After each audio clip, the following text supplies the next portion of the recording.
Nakita kita. Ibinaba ko ang boses ko dahil gumalaw si Diego sa kama. Ngayon, umalis ka na. May trabaho pa akong gagawin. Trabaho na patayin kami. Trabaho na isalba ang sarili ko at ang anak ko. Magkaibang bagay yon. Tinitigan ko siya sa mga mata, naghahanap ng kahit anong bakas ng lalaking minahal ko. Wala. Purong panik at pagiging makasarili lang. Sa Lunes, magsisimula ako sa Luz, Filipinas. Ang unang meeting ko ay sa Chief Financial Officer para pag-aralan kung sinong mga partner ang itutuloy at kung kanino kakanselahin ang mga kontrata. Hulaan mo kung saang listahan ka mapupunta. Bumagsak ang balikat niya. Hindi mo pwede. Pwede ko at gagawin ko. Maliban kung ginawa ko ang isang theatrical na paghinto. Ang tulad ng ginagawa ni Carmen ng libu-libong beses. Gumana ito. Kumapit siya sa maliban kong na parang isang nalulunod sa isang tabla. Maliban kung ano, sabihin mo na. Kahit ano. Gusto ko ang full custody kay Diego. At gusto ko ang penthouse sa Rockwell. Ang penthouse sa Rockwell ay isang maliit na unit na mayroon ang pamilya bilang investment. Pinapaupahan sa ilang mga dayuhang expat. Madaling nagkakahalaga ito ng daang milyong piso. Kumurap si Anton na parang hindi nakakaintindi. Ang condo ay pag-aari ng kumpanya. Si Mama, hindi kailanman. Kung ganoon, wala tayong pag-uusapan. Sinimulan ko uling isara ang pinto. Teka, kakausapin ko siya. Makukuha natin. Pero kailangan mong sumama ngayon. Kailangan mong kausapin si Roxas. Sabihin mo na isang pagkakamali yon. Wala akong sasabihin sa kanya. Kukunin mo sa nanay mo ang isang special power of attorney para ma-review ko ang mga libro ng kumpanya. Lahat, at kung makakita ako ng bagay na kukumbinsi sa akin na sulit itong isalba, saka ko lang at doon ko lang kakausapin si Eduardo bilang external consultant, hindi bilang empleyado ng Luz, Filipinas, na may honorarium na 10% ng anumang mababawi ko sa kontratang iyon. Tiningnan niya ako na parang may tumubong pangalawang ulo sa akin. Bina-blackmail mo ba kami? Inaalok kita ng isang profesional na serbisyo, Anton, sa isang friend's price. Take it or leave it. Huminga siya ng malalim, taglay ang ekspresyon ng isang lalaking na corner na pamilyar na sa akin. Kailangan kong kausapin si Mama. Mayroon kang isang oras. Ang susunod kong tawag ay sa abogado ko.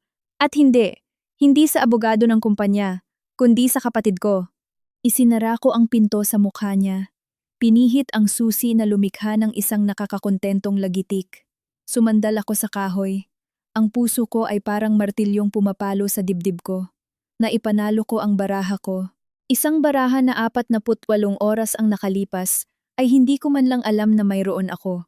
Habang naghihintay ako, ang kaguluhan sa bahay ng mga Mendoza ay naging organisadong panik. Si Carmen, nakaupo sa opisina ng yumaong asawa niya, na may nanginginig na baso ng alak sa kamay, ay nakinig sa alok ng anak na nakakuyom ang mga labi sa isang puting linya. Ang penthouse sa Rockwell at 10%, ang walang kwentang babaeng iyon ay akala niya pwede siyang magbigay ng kondisyon sa akin. Mama, wala tayong pagpipilian, sigaw ni Anton, bumagsak sa upuan sa harap niya. Kung walang kontrata sa Luz, Filipinas, hindi natin mababayaran ang mga utang ngayong buwan. Tumawag na si Ruiz na nagsasabing kung hindi natin babayaran ang proyekto sa Cebu, idedemanda niya tayo at pinigilan na ng bangko ang line of credit natin. Inubos ni Carmen ang baso sa isang lagok. Hindi na ibalik ng alak ang kulay sa kanyang mga pisngi. Ang mga libro. Hindi niya pwedeng makita ang mga libro. Bakit hindi? Ano ba ang nasa libro? Ang katahimikan na sumunod ay mas malakas kaysa sa anumang sagot. Umiwas ng tingin si Carmen. Mga bagay tungkol sa kumpanya. Wala siyang pakialam. Tiningnan siya ni Anton. At sa unang pagkakataon sa buhay niya bilang matanda, isang kislap ng hinala, ng talino, ang dumaan sa mga mata niya. Anong ginawa mo? Wala akong ginawa na hindi para isalba ka, tanga. Ang boses ni Carmen ay isang matigas na bulong. Ang mga loans, ang mga refinancings. Hindi lahat ay nasa lugar na dapat kalagyan. At ikaw, ang maliit mong problema sa kasino. Hindi rin yun nakikita sa opisyal na libro. Namutla si Anton. Sinabi mo sa akin na iyon ay representation expenses. At anong gusto mong gawin ko? Hayaan kang mapunta sa kamay ng mga sindikatong iyon. Tumayo siya ng pasuray-suray. Hindi niya pwedeng makita ang mga libro. Pero kailangan niyang maniwala na pwede niya. Sabihin mo na oo, na magkakaroon siya ng special power of attorney, pero kailangan muna niyang ayusin kay Roxas. Gusto niya muna ang kapangyarihan? Pues, bahala siya sa buhay niya. Hinampas ni Carmen ang mesa nang napakalakas na tumalon ang walang lamang baso at gumulong sa sahig. Ako ang masusunod dito. Sa sandaling iyon, tumunog ang telepono sa opisina. Bangko iyon. Kinuha ni Carmen ang telepono gamit ang nanginginig na kamay. Nakinig siya ng 30 segundo. Hindi man lang siya nagsalita. Nang ibaba niya ito, parang tumanda siya ng 10 taon. In-execute na nila ang collateral ng proyekto sa Cebu. Mayroon tayong 72 oras para magpasok ng kapital o mawawala sa atin ang deposito, 20 milyong piso. Napaupo siya sa upuan, putol-putol ang hininga. Sabihin mo na oo, sa lahat, pero kailangan niyang pumunta ngayon. Ngayon din. Tumunog ang telepono ko makalipas ang 20 minuto. Si Anton. Pumayag na si Mama. Ang notaryo. Pupunta sa loob ng 1 oras. Pumunta ka rito kasama ang bata. Mag-uusap tayo rito. Hindi. Ang sagot ay automatiko. Ang notaryo ay pupunta sa hotel ko. At si Diego ay mananatili rito kasama ang in-house nanny ng hotel. Pupunta akong mag-isa, pero gusto ko muna ang pre-contract of sale ng penthouse sa pangalan ko. Pirmado ni Carmen bilang sole administrator ng kumpanya. Tapos ang SPA. Tapos kakausapin ko si Roxas. Wala kang tiwala. Oo, Anton. Ganoon na nga. Ibinaba ko. Dumating ang in-house nanny ng hotel, isang batang propesyonal na nagngangalang Ate Elena, sa suite. Ipinaliwanag ko ang gamot ni Diego. Ibinigay ko ang numero ng cellphone ko at ng pediatrician. Ang anak ko, na nahihilo sa lagnat, ay halos hindi umangal. Babalik ako sa loob ng ilang oras, buhay ko. Hinalikan ko ang noo niya. Matulog ka muna. Bumaba ako sa lobby. Hindi ako pupunta sa bahay nila. Hindi ko na bahay iyon. Nagpabook ako ng isa sa mga maliliit na meeting room ng hotel na may oak table at leather chairs. Isang neutral na teritoryo. Sabay na dumating sina Carmen at Anton. Siya, nakasuot ng purong itim na parang sa burol, ay may dalang leather folder. Siya, sa tabi niya, ay parang takot na bata. Pagkakita sa akin na nakaupo sa kabisera ng mesa, may notepad at ballpen ng hotel sa harap ko. Napangiwi si Carmen. Mukha kang may-ari ng lugar na ito. Sabi niya taglay ang nakasanayan niyang lason. Pero kulang sa lakas. Maupo kayo. Hindi ako tumayo. Hindi ko sila inalok ng kape. Dala niyo ba ang mga papel? Inihagis ni Carmen ang folder sa ibabaw ng mesa. Ang pre-contract at ang SPA. Pipirmahan ko kapag pumirma ka sa pangakong kakausapin mo si Roxas. Binuksan ko ang folder. Maayos ang pagkakasulat ng pre-contract. Pagbebenta ng penthouse sa Rockwell Center, nakapangalan kay Marisol Macaraeg para sa simbolikong 1 piso. Ang pirma ni Carmen bilang sole administrator ng Mendoza Constructions ay naroon kasama ang selyo ng kumpanya. Malawak ang SPA. Binibigyan ako nito ng ganap na access sa lahat ng financial documents, bank accounts, contracts, at records ng nakaraang 5 taon. Nag-angat ako ng tingin. Falta ang mutual confidentiality clause. Kumunot ang noo ni Carmen. Anong ibig mong sabihin? Ibig sabihin, nangangako ako na hindi ko gagamitin ang impormasyon sa mga libro para siraan kayo sa labas ng mahigpit na kailangan para makipag-negotiate sa Luz Filipinas. At kayo ay nangangako na hindi gagamitin ang bago kong posisyon sa Luz Filipinas para i-pressure ako o paboran ang kumpanya nyo. Lahat ng mababawi ko para sa inyo ay sa pamamagitan ng trabaho ko bilang external consultant, may resibo at lahat. Tumingin si Anton sa nanay niya na naguguluhan. Si Carmen, gayunpaman, ay marahang tumango. Nakita niya ang lohika, ang legal na proteksyon. Sige, idagdag mo. Isinulat ko ang clause gamit ang kamay sa parehong kopya. Pinapirmahan kay Carmen at pinirmahan ko. Tapos pinirmahan ko ang spa. Ang notaryo, isang tahimik na lalaking may edad na, ay naglagay ng kanyang selyo at pirma. Sa loob ng 10 minuto, legal akong nagmamay-ari ng isang luxury penthouse at hawak ko ang pinansyal na susi ng kumpanyang nang insulto sa akin. Sige, sabi ko, habang itinatago ang kopya ko. Ngayon ang mga libro. Gusto kong makita ang lahat ngayon din. Nasa opisina. Simula ni Anton. Dalhin dito. O aalis ako at pwede niyong ipaliwanag sa mga creditors niyo kung bakit nawala ang huli ninyong pagkakataon. Gumawa ng senyas si Carmen kay Anton gamit ang ulo. Inilabas niya ang kanyang laptop. Naka-digitalize ang lahat. Mula pa noong 2018. Ginimugol ko ang sumunod na 2 oras sa paglangoy sa dagat ng mga numero. Invoices, loans, balance sheets, bank statements. Sinubukan ni Carmen na magpaliwanag, mag-justify, pero inignora ko siya. Nagsasalita ako ng wika ng mga numero at ang wikang iyon ay hindi nagsisinungaling. At ang sinasabi nito ay nakakatakot. Ang Mendoza Constructions ay hindi lang nasa bingit ng bangin, kundi kalahati ng katawan ay nakalawit na. Mga naantalang utang sa mga supplier, personal loans ni Carmen na nakagarantiya sa mga assets ng kumpanya, peking invoices ng maliliit na proyekto na ibinabayad sa mga dummy corporations, at mga paulit-ulit na cash withdrawals na ini-justify bilang representation expenses na umabot sa halos 20 milyong piso sa nakalipas na 3 taon. Laging parehong araw Biyernes. At laging autorisado ni Carmen. Nag-angat ako ng tingin mula sa laptop. Hindi makatingin ng diretsyo si Anton sa mga mata ko. Nakatitig si Carmen sa bintana. Ang representation expenses ng mga Biyernes, sabi ko. Kalmado ang boses ko sa tahimik na kwarto. Saang kasino kayo nagpupunta, Carmen? Nanginig siya. Hindi ko alam ang sinasabi mo. Alam mo, 200,000 piso, minsan 300,000 piso tuwing Biyernes.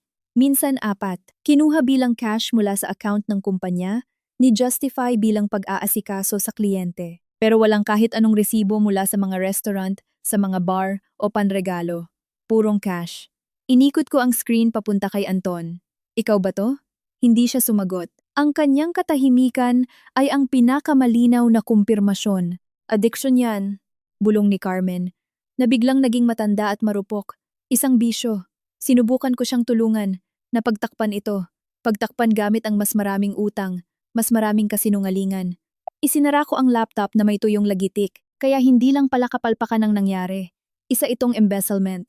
Huwag mong gamitin ang salitang yan, sigaw ni Anton na tumayo. Pera yan ng pamilya, ng kumpanya. At bawat pisong dinala mo sa kasino ay pisong ibinawas para pambayad sa mga karpintero, sa mga electrician, sa mga supplier na tulad ng Luz Filipinas. Na, siya nga pala, utang ninyo ng 3 buwan. Ang hangin sa silid ay tila naging mabigat, hindi makahinga.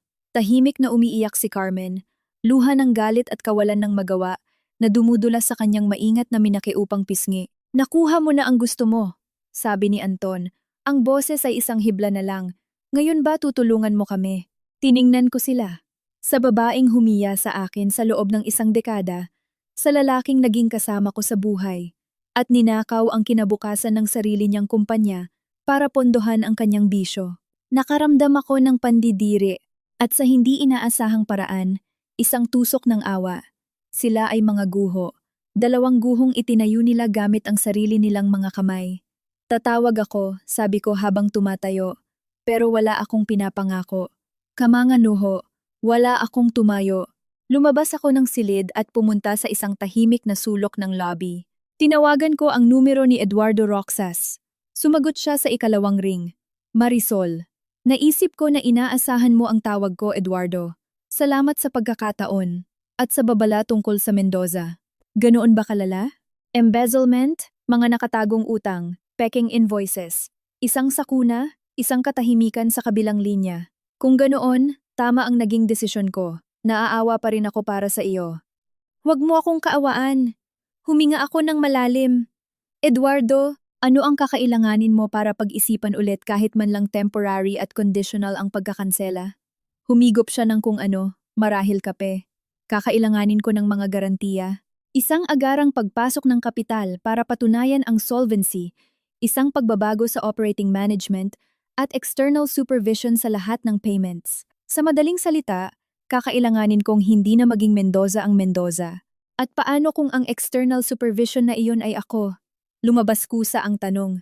Bilang independent consultant, hindi bilang empleyado ng Luz Filipinas. Magpapasa ako ng lingguhang reports, approve sa bawat invoice, hahawak sa treasury, at ang operating management ay mapupunta sa isang manager na pinagkakatiwalaan ko. Tumawa si Eduardo, isang tuyo at humahangang tunog. Hinihingi mo na kunin ko sa kanila ang kumpanya nila. Inaalok ko na isalba sila mula sa pagkalugi at posibleng kaso ng embezzlement. Kapalit nito, mababawi nila ang pangunahing kliyente nila at kikita ako ng 10% ng mababawi ko. Matigas ka, Marisol. Gusto ko iyan. Huminto siya. Sige, bibigyan kita ng 1 buwan. Kung sa loob ng 1 buwan ay kontrolado na ang sitwasyon, up-to-date ang mga payments, at umaandar na ulit ang project sa Cebu, pag-iisipan ko uli. Pero responsibilidad mo ito. Kapag pumalpak sila, mawawala ang kredibilidad mo sa akin. Maliwanag. Isesend ko sa iyo ang plano ng nakasulat bukas. At Marisol, mag-ingat ka. Ang mga taong naka-corner ay hindi nahuhulaan. Ibinaba niya. Pagbalik ko sa silid, 2 pares ng mata ang tumingin sa akin ng may desperasyon. Mayroon kayong 1 buwan, sabi ko nang hindi umuupo. 1 buwan na probationary. Pag-iisipang muli ni Eduardo Roxas kung at tanging kung kukunin ko ang operating at financial control ng Mendoza Constructions. Bawat invoice, bawat bayad, dadaan sa akin. Ikaw, Carmen, ay malilimitahan sa pagiging executive chairperson. At ikaw, Anton, ay aalisin sa anumang desisyong pang-ekonomiya. Gagawin mo ang sasabihin ko kapag sinabi ko. Isa iyong kudeta, angal ni Carmen. Pero walang kumbiksyon. Isa itong salbabida. Take it or leave it. Pero kung kukunin ninyo, may isa pang kondisyon. Lumingon ako kay Anton. Magpaparehab ka. Ngayon din, may pangalan ako ng isang private clinic. Pupunta ka. O tatawagan ko ang pulisya at ipapakita ko sa kanila ang bank statements. Ibinuka ni Anton ang bibig para umangal, pero hinawakan ni Carmen ang braso niya. Pupunta siya, sabi niya sa boses na galing sa kabilang buhay. At ang pera pambayad sa agarang utang? Magpapasok ako ng sarili kong 10 milyong piso bilang pautang na may 5% interest. At ikaw, Carmen, ay pipirma sa akin bilang garantiya sa mortgage ng bahay sa Forbes Park. Sa unang pagkakataon, parang nasaktan talaga siya. Ang bahay na iyon ay ang kanyang kuta, ang simbolo ng kanyang estado. Ang bahay niya o ang kulungan ng anak niya. Yumuko si Carmen. Tumango ng minsan. Talunan. Mabuti. Bukas ng 9:00 sa opisina. Dala ang lahat ng hard copy ng mga libro. At si Anton ng 10:00 sa clinic. Isesend ko ang address. Tumayo ako, niligpit ang mga papel ko. At ngayon, kung inyong mamarapatin, kailangan ko ng umakyat para makita ang anak ko. Lumabas ako ng silid nang hindi lumilingon. Sa elevator, nanginginig ang mga binti ko. Hindi sa takot, mula sa pagbuhos ng adrenaline, ng kapangyarihan, ng galit na kinimkim, ng ilang taon na, sa wakas ay nakahanap ng labasan. Nanalo ako. Nakuha ko ang penthouse, ang kontrol, ang pagsuko ni Carmen. Pero pagtingin ko sa refleksyon ko sa tansong salamin ng elevator, hindi ako nakakita ng isang nanalo. Nakita ko ang isang pagod na babae, na masakit pa rin ang puso, nakatatapos lang gumawa ng kasunduan sa demonyo. Huminto ang elevator. Bumukas ang mga pinto. Sa dulo ng pasilyo, ngumiti sa akin ang nani na si Ate Elena. Gising si Diego. Nakaupo sa kama, hawak ang tablet. Mama, tapos ka na pong magtrabaho? Oo anak, tapos na para sa ngayon. Niyakap niya ako, at ang maliit niyang mainit na katawan laban sa akin ay ang kaisa-isang angkla sa dagat ng magkahalong damdamin. Naipanalo ko ang laban, pero ang digmaan para buuin muli ang buhay ko, para maging ina na nararapat para sa kanya, para maging babaeng ako dati ay kakasimula pa lang. At sa hangin, parang amoy ng gas. Lumulutang ang tanong, ano pa ba ang handa kong isuko para manalo? Ang unang linggo ng Disyembre ay nagdala sa Maynila ng tuyo at nakakapasong lamig. Hindi na ako nakatira sa The Pen. In-execute ko na ang pre-contract at ngayon ay nakatira na ako mag-isa kasama si Diego sa penthouse sa Rockwell. Ang mga dayuhang expat ay pinaalis na ng may mapagbigay na kompensasyon. Ang kanilang mga simpleng muebles at abstract na painting ay napalitan ng ilang mga gamit na nakuha ko mula sa bahay ng mga Mendoza, ang aking mga libro, ang mga damit ni Diego, ang mga litrato ng aking kapampangang pamilya. Ang natitira ay pwedeng mabulok doon. Sa umaga, inihahatid ko si Diego sa isang international school malapit sa BGC. Sa hapon, sinusundo siya ng nani. At sa pagitan, nilabanan ko ang aking pangalawang digmaan. Ang sa Mendoza Constructions, ang opisina ng kumpanya, sa isang gusali noong dekada 70 sa Makati, ay amoy alikabok, lumang kape, at pagkatalo. Pagpasok ko noong unang Lunes, lahat ng empleyado 12 sa kabuuan ay tumayo mula sa kanilang mga mesa. Hindi dahil sa respeto, kundi dahil sa takot. Ang balitang ako ang asawa ni Anton, ang magmamando na ngayon, ay kumalat parang apoy. Si Mang Miguel, ang accountant nila noon pa, isang lalaking 60 anyos na may makapal na salamin, ang unang nagsalita. Doña Marisol, ang bank statements, gaya ng inutos ninyo. Salamat Mang Miguel, pero Marisol na lang, walang Doña. At gusto kong makita ang lahat, ang opisyal na accounting. At yung isa pa, namutla siya. Hindi ko po alam ang tinutukoy ninyo. Alam mo, 20 taon ka na rito. Alam mo kung nasaan ang kulang na pera. Tulad ng alam mo na ang representation expenses tuwing Biyernes ay hindi para sa mga kliyente. O ipapakita mo sa akin ang lahat. O aalis ka ngayon din ng walang separation pay at hindi ka na makakahanap ng ibang trabaho sa edad mo. Tiningnan ako ni Mang Miguel at sa mga mata niya ay nakita ko ang labanan sa pagitan ng katapatan kay Carmen at ang likas na ugaling mabuhay. Nanalo ang huli. Walang salitang tumayo siya. Pumunta sa isang berdeng bakal na cabinet. Kumuha ng susi mula sa kanyang keychain at binuksan ang ibabang drawer. Mula sa loob, naglabas siya ng isang lumang ledger na may gastadong leather cover at isang USB flash drive. Nandito po ang lahat. Ang wala sa system, ang under-the-table payments, ang mga overpricing, ang mga withdrawals ni Sir Anton. Inutos po sa akin ni Doña Carmen na itago ito ng hiwalay. Binuksan ko ang libro. Isa itong detalyadong sulat kamay na record ng pagdaloy ng pera na hindi kailanman lilitaw sa BIR. At doon, sa maayos na sulat ni Mang Miguel, nakatala ang bawat Biyernes mula 2019 pataas. Withdrawal, 300,000 PHP. Withdrawal, 450,000 PHP. Ang kabuuan ay lagpas 20 milyong piso. Pero mayroon pang iba. Sa tabi ng ilang withdrawals, may isang code, EC at isang numero. EC?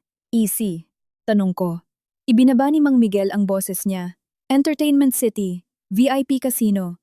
Ang numero po ay ang internal credit line ni Sir Anton. Kapag natatalo siya ng higit sa na-withdraw niya, nagpapadala ang kasino ng resibo ng catering services sa kumpanya. Binabayaran ito ni Doña Carmen. Isang matinding pandidiri na pisikal ang umakyat sa lalamunan ko. Hindi lang siya nagnakaw. Gumawa siya ng buong mapanlinlang na sistema para tustusan ang bisyo niya. At tinakpan ito ng nanay niya. Nakipagsabuatan sa accountant para dayain ang sariling kumpanya na sinasabi niyang mahal niya. I-print mo lahat, sabi ko. Pinapanatiling matatag ang boses ko. At Mang Miguel, simula ngayon, tayo lang ang may access sa impormasyong ito. Kung magtatanong si Doña Carmen, sabihin mo na kinuha ko ang lahat ng lumang files para sa audit. Maliwanag? Tumango siya na talunan. Opo, ma'am. Ginimugol ko ang buong araw na lunod sa mga numero. Ang lumabas na larawan ay mas nakapanlulumo pa kaysa sa inaasahan ko. Bukod sa pag-ubos ng pondo sa kasino, inililipat ni Carmen ang pera sa mga bank account sa labas ng bansa na nakapangalan sa isang holding company na sa isang mabilis na paghahanap ko ay pag-aari ng kanyang kapatid na si Tito Fernando. Ang pamana na madalas nilang ipagmalaki ay isang bahay na baraha na itinayo sa pandaraya at utang. Kinahapunan, pumunta ako sa rehab clinic sa Tagaytay. Si Anton ay nasa isang private room na may tanawin ng isang tuyong hardin. Mukha siyang mas payat, mas bata, at kasabay nito, mas sira. Nang makita ako, tumalon siya patayo. Nagawa ko na ang parte ko. Pwede na ba akong lumabas? Maupo ka, Anton. Umupo ako sa harap niya. Pinaghihiwalay ng isang maliit na mesang formika. Nakita ko ang mga libro. Lahat, namutla siya. Hindi ko. Alam ang sinasabi mo. 20 milyong piso sa loob ng 3 taon sa VIP Casino sa Entertainment City. Sa Baccarat, tama ba? Palagi ka namang mabilis na emosyon. Itinabo niya ang mga kamay sa kanyang mukha. Sabi ni Mama sa'yo huwag mong titingnan iyon. Ang nanay mo ay wala ng kontrol, Anton. Ako na ang namamahala at kailangan kong magdesisyon kung anong gagawin ko sa impormasyong ito. Ginawa ko ang isang paghinto. Hinahayaang tumagos ang bigat ng mga salita. Pwede kong dalhin to sa kapulisan bukas na bukas embezzlement, fraud, falsification of documents. Sa halaga nito, tinitingnan mo ang pagkakulong ng 3 hanggang 5 taon bilang minimum. Nagsimula siyang manginig. Hindi mo gagawin yan. Ama ako ng anak mo. Isa kang ama na pinili ang kasino kaysa sa anak niya. Paulit-ulit. Naglabas ako sa bag ko ng kopya ng isa sa mga pekeng resibo ng kasino. Sulit ba ito? Isang gabi ng emosyon para isugal ang lahat?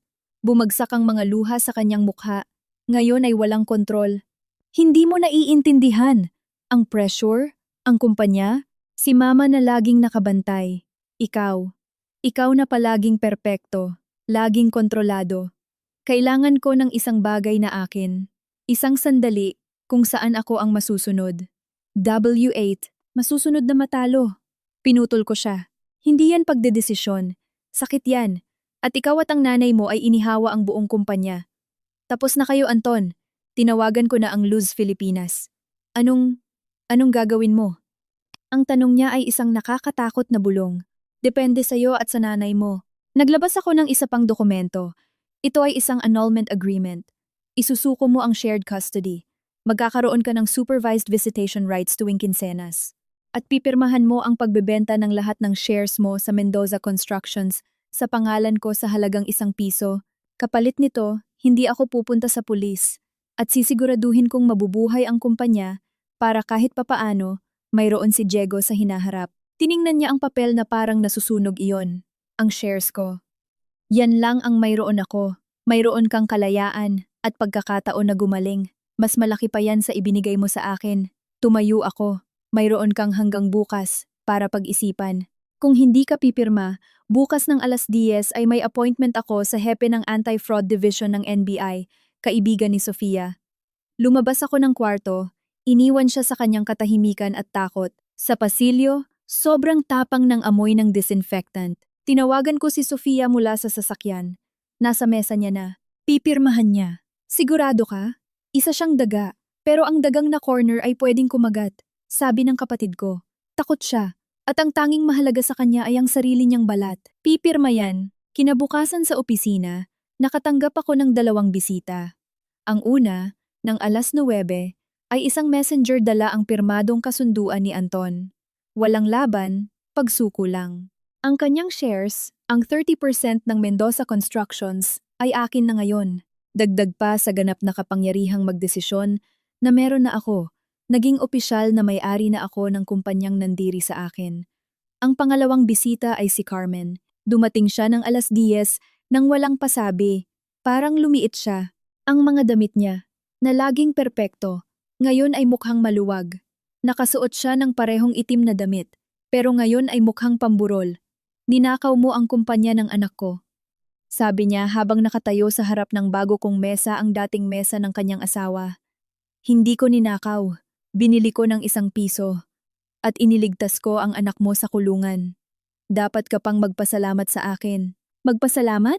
Isang ngiwi ng galit ang sumira sa kanyang mukha. Isa kang ahas. Kinupkop ka namin, binigyan ka ng pangalan. Binigyan niyo ako ng pang-aalipusta.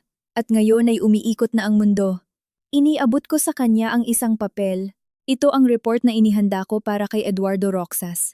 Malinis na ang kumpanya. Makakatanggap ng 50% ng utang nila ang mga supplier sa loob ng 6 na buwan. At nag-hire ako ng bagong project manager. Ire-reactivate ng Luz Filipinas ang kontrata sa Cebu bilang probationary ng 1 buwan.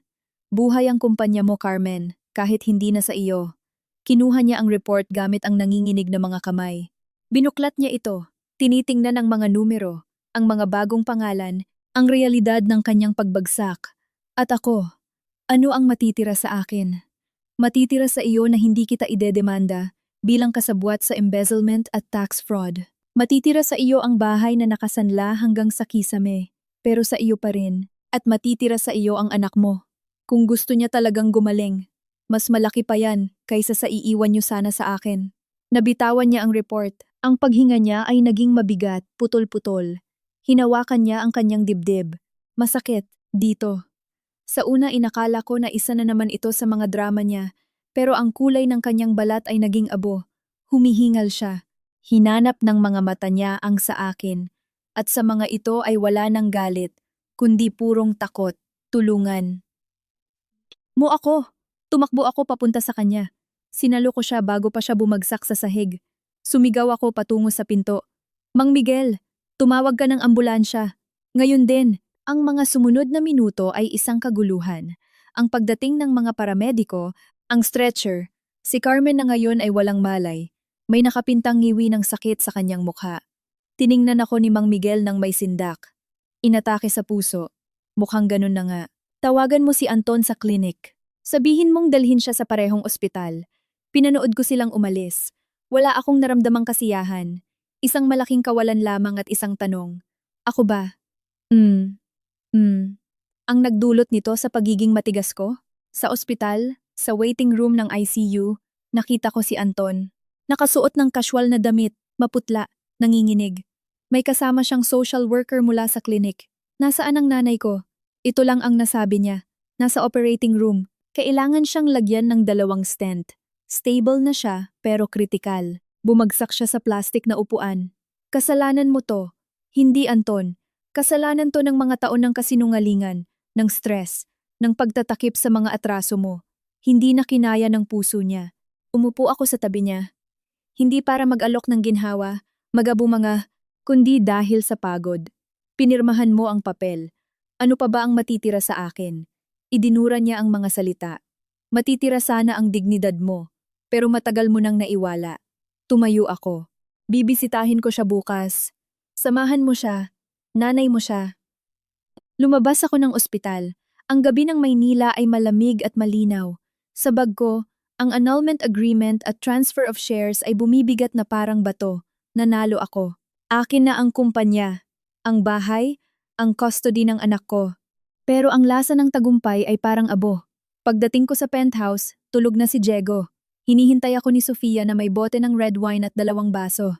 Cheers, ate, sabi niya sabay taas ng baso. Para sa kalayaan mo. Mapait ang alak. Inatake sa puso si Carmen. Hindi natinag si Sofia. At iyon na yon, Marisol. Ang babaeng yon ay pinahirapan ka ng 1 dekada.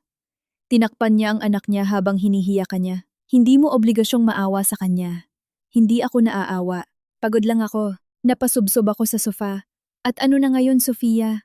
May kumpanya ako na kinasusuklaman ko. Isang sirang ex-husband. Isang biyenan na pwedeng mamatay. At isang trabaho bilang top executive na magsisimula sa Lunes. Saan na ako naging? Naging survivor ka. At minsan, ang mga survivor ay may maduduming kamay. Ang mahalaga ay kaya mo itong hugasan. Tumunog ang cellphone ko. Si Eduardo Roxas. Nag-alangan ako bago sagutin. Marisol, natanggap ko na ang report mo. Magaling. Brutal. Pero magaling. Ang boses niya ay may paghanga. Nagawa mo sa loob ng 1 linggo ang hindi magagawa ng isang insolvency administrator sa 1 buwan. Eduardo, wala ako sa mood para sa mga papuri. Alam ko, nabalitaan ko ang nangyari kay Carmen Mendoza. Pasensya na. Isang paghinto. Ayos ka lang ba?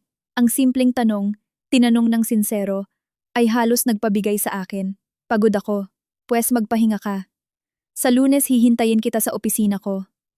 Hindi para pag-usapan ng Mendoza, kundi para pag-usapan ang unang project mo sa Luz Filipinas.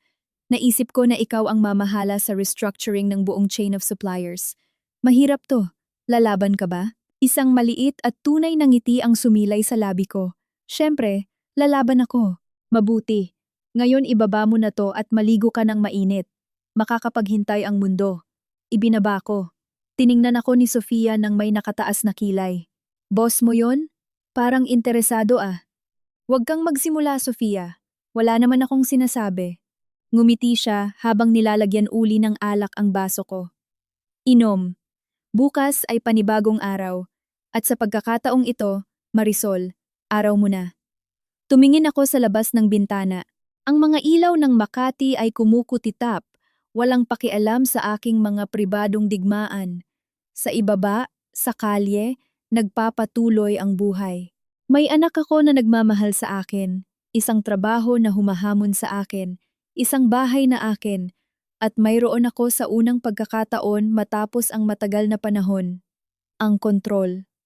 Ang daan ay naging puno ng putik at anino.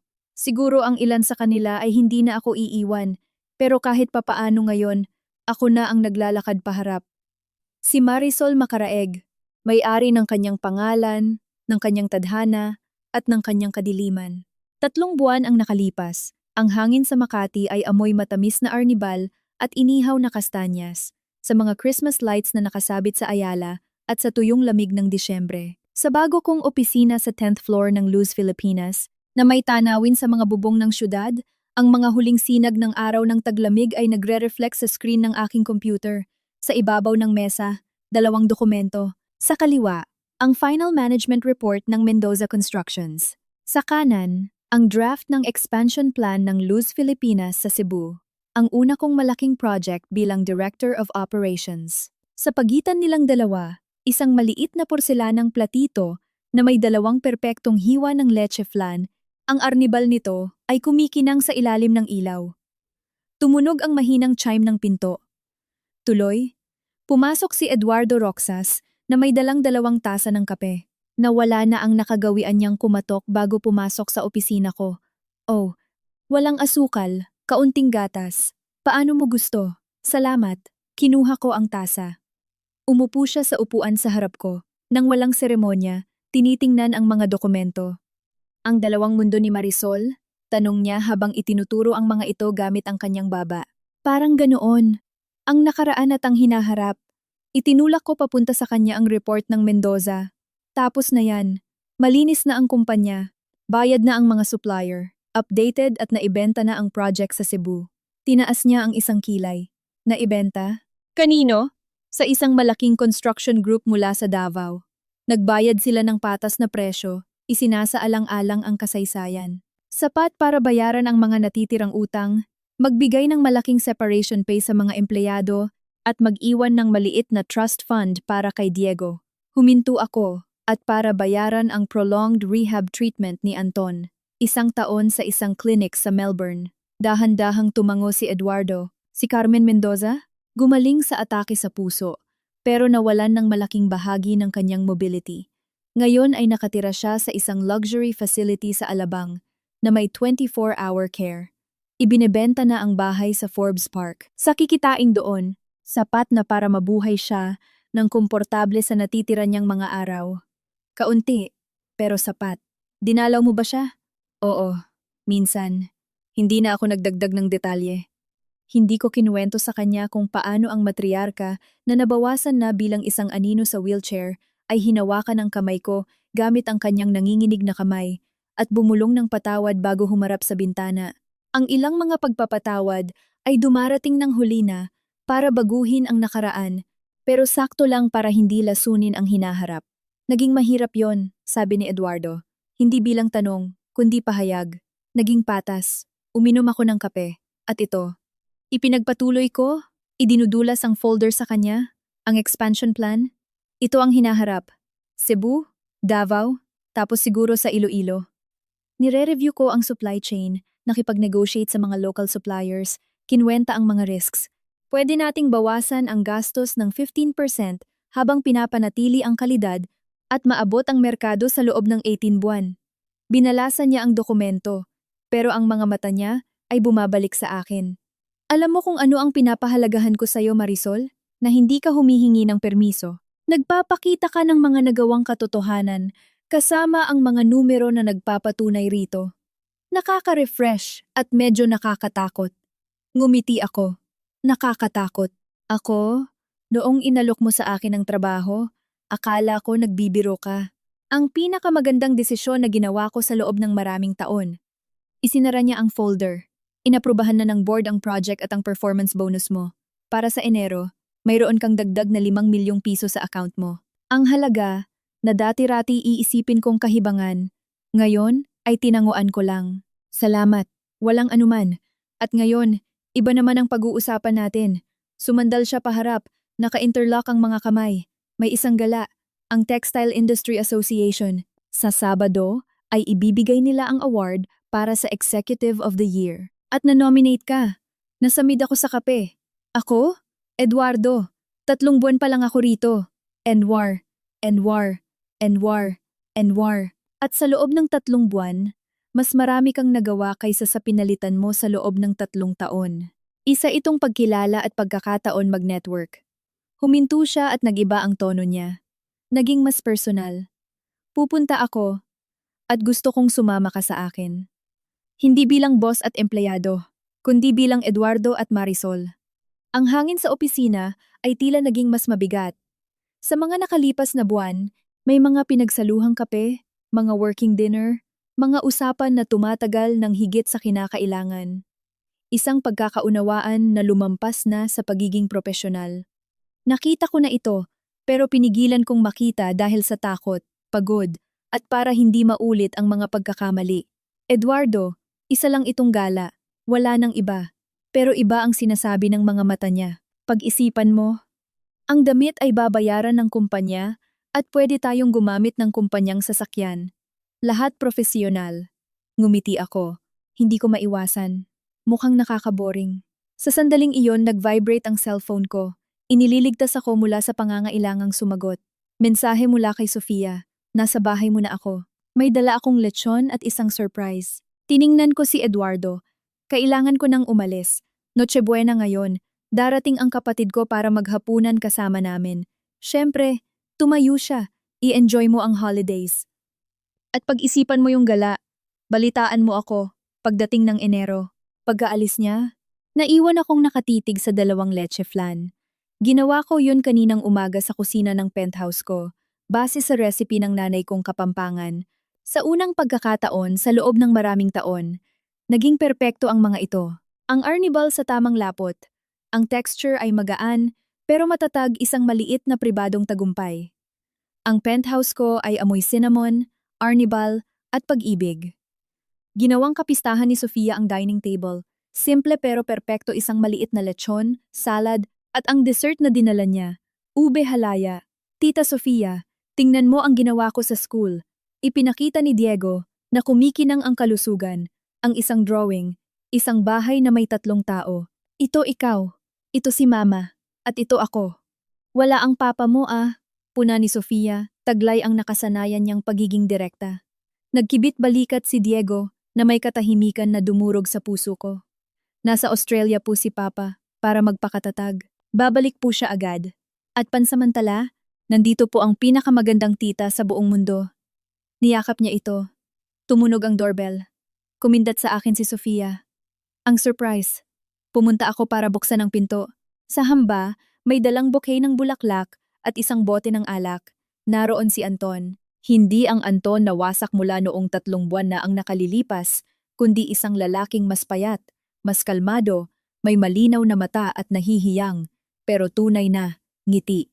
Nakasuot siya ng simpleng damit at ang mga kamay niya ay hindi nanginginig. Marisol, maligayang Pasko. Anton, hindi ko alam na makakalabas ka ng mas maaga dahil sa good behavior. Sumubok siya ng isang ngiti? Hindi. Seryoso. Maayos ang treatment. Sobrang maayos. At gusto ko sanang makita si Diego. Kung papayagan mo ako. Tiningnan ko siya. Hinanap ko sa kanyang mga mata ang panlilinlang, manipulasyon, kahinaan. Tanging pagpapakumbaba at isang bagay na parang kapayapaan ang nakita ko. Noche buena ngayon. Hindi ko ipagkakait sa'yo ang pagkakita sa anak mo. Umatras ako ng isang hakbang. Tuloy ka. Naging kakaiba ang hapunan. Hindi komportable, pero hindi masakit. Kaunti lang ang sinabi ni Anton. Pero marami siyang pinakinggan. Nakita niya kung paano kinukwento ni Diego nang may sigla ang kanyang mga bagong klase, mga bagong kaibigan. Nakita niya kung paano kami nagbibiruan ni Sofia, kung paano kami naging pamilya kahit wala siya. Pagkatapos ng dessert, dinala ni Sofia si Diego sa kusina para hugasan ang mga plato. Iniwan kaming 2 sa sala. Ang ganda niya, sabi ni Anton habang nakatingin sa kusina. Mas masaya kaysa dati. Isa siyang matatag na bata, kagaya ng nanay niya. Huminga siya ng malalim. Marisol, alam kong wala akong karapatan, ni sa pagpapatawad mo ni sa tiwala mo. Pero gusto ko sanang ibigay sa'yo. Ang pasasalamat ko. Dahil hindi mo ako kinasuhan, dahil iniligtas mo ako kahit pilit dahil inalagaan mo ang nanay ko. Dahil sa lahat, hindi ko ginawa yon para sa'yo, Anton. Ginawa ko yon para kay Diego at para sa akin. Alam ko. At kaya nga mas malaki ang halaga nun. Hinaplos niya ang kanyang buhok. Isang kilos na sobrang pamilyar pero sobrang bago na ngayon. Babalik ako sa Melbourne pagkatapos ng Three Kings. 6 na buwan pa ng therapy. At tapos, hindi ko alam. Baka magsimula ulit sa simula. Malayo sa Maynila. Malayo sa lahat ng sakunang ito. Ganun nga dapat. Ang boses ko ay mas malambot kaysa sa pinlano ko. Kailangan mong bumuo ng buhay mo. Isang totoong buhay. Tumango siya. Pagkatapos ay naglabas siya ng isang maliit na sobre mula sa bulsa. Para kay Diego to, hindi pera, stocks to. Ang mga natitirang shares mula sa isang tech company na ininvestan ko pa dati. Tumaas ang value nito para sa pag-aaral niya sa college. Kinuha ko ang sobre. Ibibigay ko sa kanya paglaki niya. Salamat. Tumayo siya. At Marisol, maging masaya ka. Seryoso. Deserve mo yan. Pag-alis niya, sumandal ako sa nakasarang pinto. Hindi ako umiyak. Nakaramdam lang ako ng isang kabanata na nagsara ng may tiyak na kapayapaan, nang walang ingay. Ang gala ay ginanap sa PICC. Dumating ako na nakasuot ng mahabang dark green na velvet gown na hiniram mula sa bagong koleksyon ng Luz Filipinas. Nakalugay ang buhok ko, mga simpleng hikaw, at sa pulso ko ay ang relo na binili ko mula sa unang sweldo ko. Wala kahit ano, mula sa alahas ng mga Mendoza. Lahat ay akin. Hinihintay ako ni Eduardo sa entrance, nakasuot ng tuksido na napakagandang tingnan sa kanya. Ang ganda mo, sabi niya habang iniaalok ang kanyang braso. Ang gabi ay parang panaginip. Mga ilaw, camera, at mahahalagang tao sa buong Makati. Bumabati ako, ngumingiti, nakikipag-usap tungkol sa mga numero at estratehiya, at nang in-announce nila ang award para sa Executive of the Year at tinawag ang pangalan ko, huminto ang mundo ng isang segundo. Umakyat ako sa stage. Nakakabulag ang mga ilaw. Nakita ko si Eduardo sa first row na nakangiti. Ang in the stage punta. Nakita ko si Sofia na nagpumilit pumunta, na ginagawa ang sabi ko na nga ba, gesture gamit ang kamao niya. Huminga ako ng malalim at nagsalita sa mikropono. Salamat. 6 na buwan na ang nakararaan, nasa ibang hapunan ako. Sa hapunang yon, sinabihan ako na ako ang pinakamalaking kahihiyan ng isang pamilya. Ngayon, nandito ako hindi para maghiganti, kundi dahil natutunan ko na ang ating halaga ay hindi ibinibigay ng ibang tao. Ibinibigay natin ito sa ating sarili araw-araw. Sa bawat desisyon, sa bawat leche flan na lumabas man na tama o mali. Dahil kahit ang pinakamatamis na arnibal ay nangangailangan ng apoy para maabot ang tamang timpla. Salamat sa kapatid kong si Sofia na nagpaalala kung sino ako, sa anak kong si Diego, ang dahilan ng buhay ko, at sa Luz Filipinas dahil sa paniniwala sa akin noong panahong halos hindi ko na rin kaya. Bumaba ako sa stage na may mga palakpakan. Niyakap ako ni Eduardo. Isang mabilis, propesyonal na yakap. Pero ang mga kamay niya ay naiwan ng isang segundong mas matagal sa mga balikat ko. Nasa pulmo yon, bulong niya sa tainga ko. Sa cocktail pagkatapos noon, habang nagtotoast kami gamit ang champagne, lumapit ang isang lalaking may edad, may itsura, ginang makaraeg. Congratulations! Ako si Massimo Bianchi ng Italian fashion chain. Humanga ako sa inyong expansion plan. Gusto ko sanang makipag-usap sa inyo tungkol sa isang posibleng collaboration. Nag-usap kami ng 10 minuto, nagpalitan ng business cards. Pag-alis niya, tiningnan ako ni Eduardo ng may paghanga. Nakikipag-usap lang si Massimo Bianchi sa mga CEO. At lumapit siya sa'yo. Nakapagtataka ang mundo, sabi ko. At ngayon, ang ngiti ko ay natural, hindi pilit. Sa pag-uwi, sakay ng sasakyan ng kumpanya, dumaan ng maliwanag na Maynila sa labas ng bintana.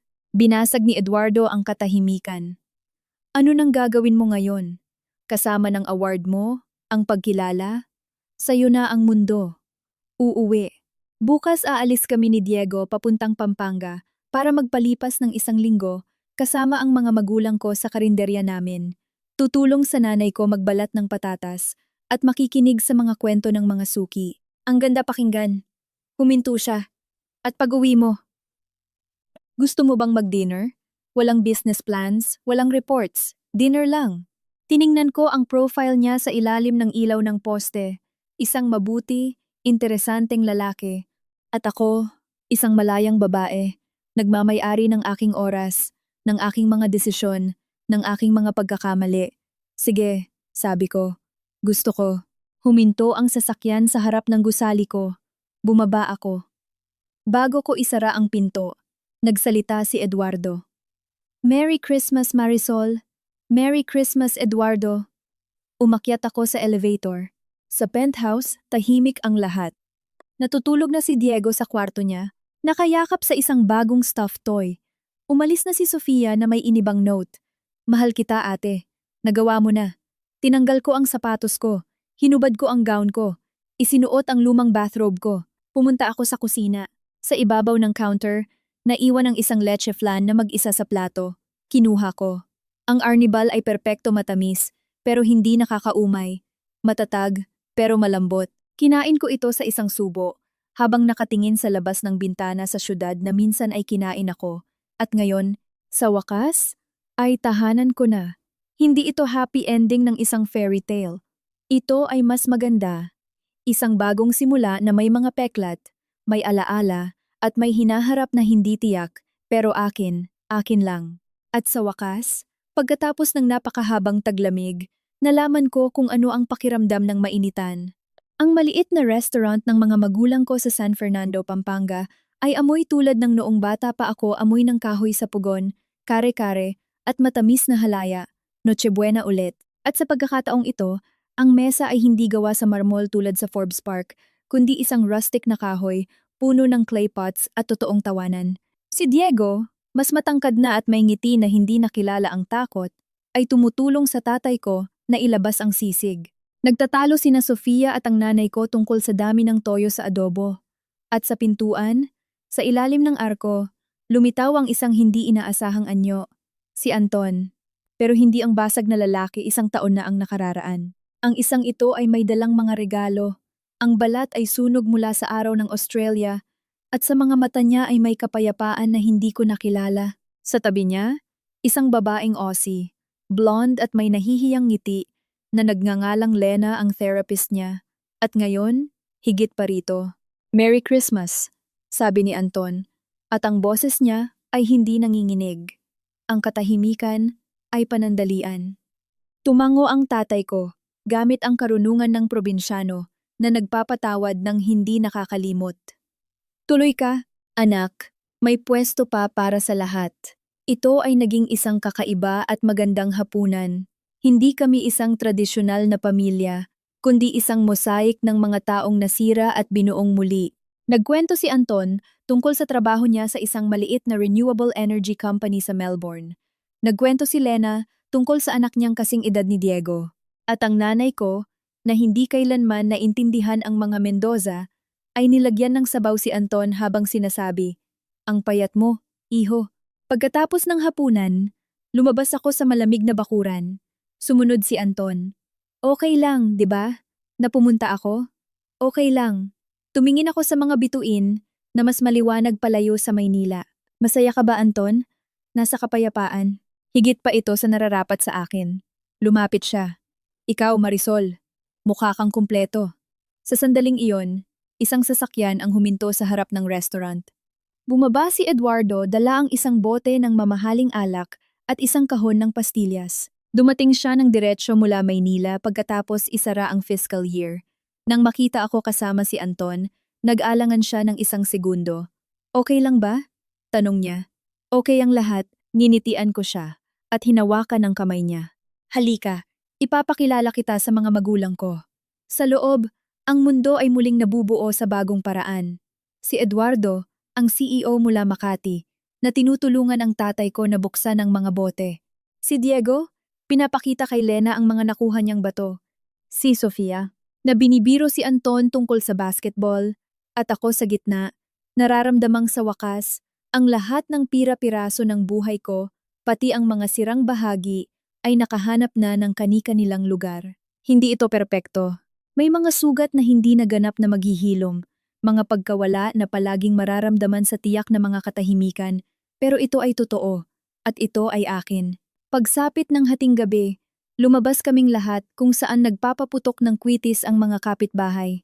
Hinawakan ko ang isang kamay ni Diego, at ang isa naman kay Eduardo. Nagsimulang tumunog ang kampana ng simbahan, inaanunsyo ang Pasko. "Ano pong wish mo, Mama?" tanong ni Diego. Ang mga mata niya ay sinasalamin ang mga ilaw. "Nasa akin na ang lahat," sagot ko, "at ito ay totoo." Tiningnan ko si Eduardo, na ngumingiti sa akin ng walang pagmamadali. Tiningnan ko si Anton, na nakayakap kay Lena, habang tinitingnan ang anak namin ng may payapang mata. Tiningnan ko si Sofia, na kumindat sa akin. Sa malamig na hangin ng Pampanga, sa pagitan ng tunog ng kampana at amoy ng inihaw, sa wakas ay pinakawalan ko ang huling anino ng babaeng tinawag nilang kahihiyan. Doon, sa ilalim ng kalangitan, ang natitira na lang ay si Marisol, walang labis, walang kulang sa wakas, ang kanyang tunay na sarili.